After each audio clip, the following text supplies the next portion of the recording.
एक 12-13 साल की लड़की होती है, उसके माता पिता उसका एक स्कूल में एडमिशन करवा देते हैं और जो स्कूल का रास्ता था वो कई कोठों के आगे से निकल कर आ रहा था। तो उसके माँ बाप कहते हैं कि बेटा तेरा स्कूल में एडमिशन तो करवा दिया है, लेकिन तुझे किसी भी कीमत पे उन घरों में उन दीवारों की तरफ नहीं देखना है। वहां पर बहुत सारी सुंदर सुंदर लड़कियां होंगी, औरतें होंगी, महिलाएं होंगी जो तुझको इशारे भी करेंगी, लेकिन तुझको किसी भी हाल में उनकी तरफ नहीं देखना है और ना ही कभी उन दीवारों पर, उन सीढ़ियों पर कभी तुझको चढ़ना है। थोड़े दिनों बाद जब वो लड़की एक दिन स्कूल जा रही थी तो उसको रास्ते में ही रोक दिया जाता है और लोग कहते हैं कि आज रास्ता बंद है, आज तुम स्कूल नहीं जा सकती, क्योंकि आज एक लड़की जिसका नाम होता है बिंदिया, आज नेपाली लड़की जिसका नाम बिंदिया है, उसकी आज नत उतर रही है।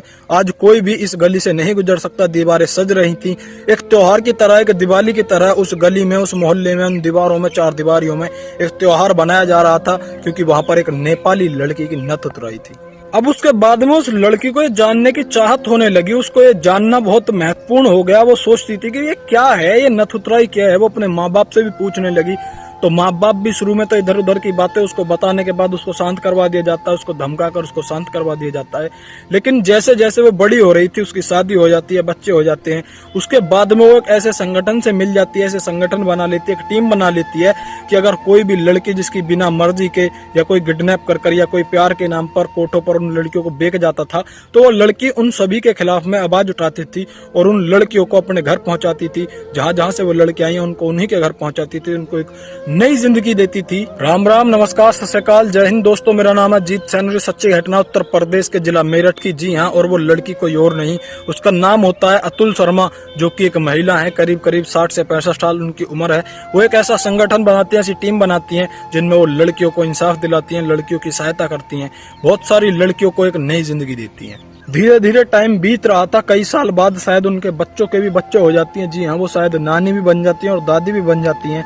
उसी टाइम पे वो एक कोठे के आगे से निकल कर जा रही थी। एक लड़की थी, एक महिला थी, बुजुर्ग औरत थी, जो कि पैरों से घिसटती थी, कभी इस साइड रोड के इस साइड तो कभी इस साइड। उस महिला की उस पर नजर पड़ती है, वो उसको खाने को कुछ पैसे दे देती है, लेकिन वो साफ साफ इनकार कर देती है और उसको अपने पास बुलाती है और कहती है कि आज मेरी बेटी की जिंदगी खतरे में है, आज उसकी नथ उतराई है, आज उसकी नीलामी होगी। मैं तुमसे हाथ जोड़कर विनती करती हूँ, मेरी बेटी को बचा दो। जब वो मैडम उस महिला से बातचीत कर रही थी तो इसी बीच में वो अपना नाम बताती है कि मेरा नाम बिंदिया है। तो उस मैडम को पता चलता है और लोगों से पूछा जाता है तो उसको पता चलता है ये वही बिंदिया है जब मैं 13-14 साल की थी, जब उसकी नथ उतराई हो रही थी।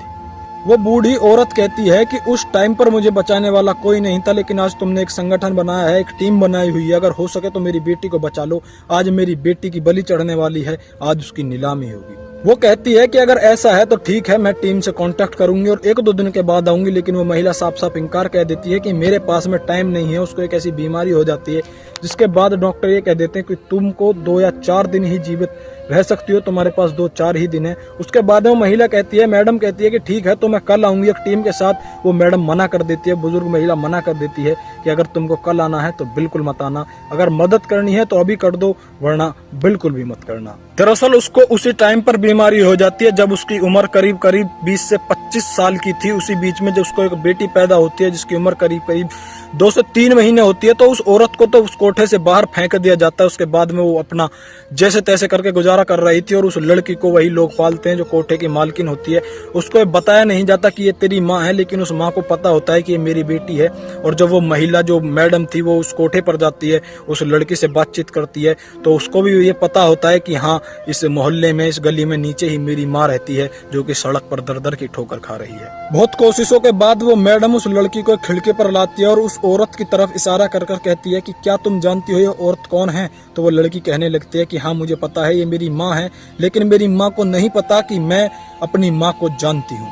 जैसे उस लड़की ने अपनी माँ को देखा, वो रोने लगी, कहने लगी कि मैम प्लीज एक बार मिलवा दिए। जैसे ही वो लड़की सीढ़ियों से उतरकर अपनी माँ के पास आती है, माँ को गले लगाते, इसी बीच में उस माँ की मौत हो जाती है। जी हाँ, उसकी मृत्यु हो जाती है। पता चलता है कि करीब 2 ही मिनट पहले इसकी मौत हो गई। जब उसने अपनी बेटी को देखा था तो उसने अपने प्राण त्याग दिए थे, उसको शांति मिल चुकी थी, वो चैन की नींद सो गई थी। दोस्तों, इस वीडियो का उद्देश्य किसी को डराना धमकाना बिल्कुल भी नहीं है, बल्कि आपको जागरूक करना, आपको सचेत करना है। और आप सभी की राय, आप सभी का मन इस वीडियो पर क्या कहता है, कमेंट सेक्शन में जरूर बताना।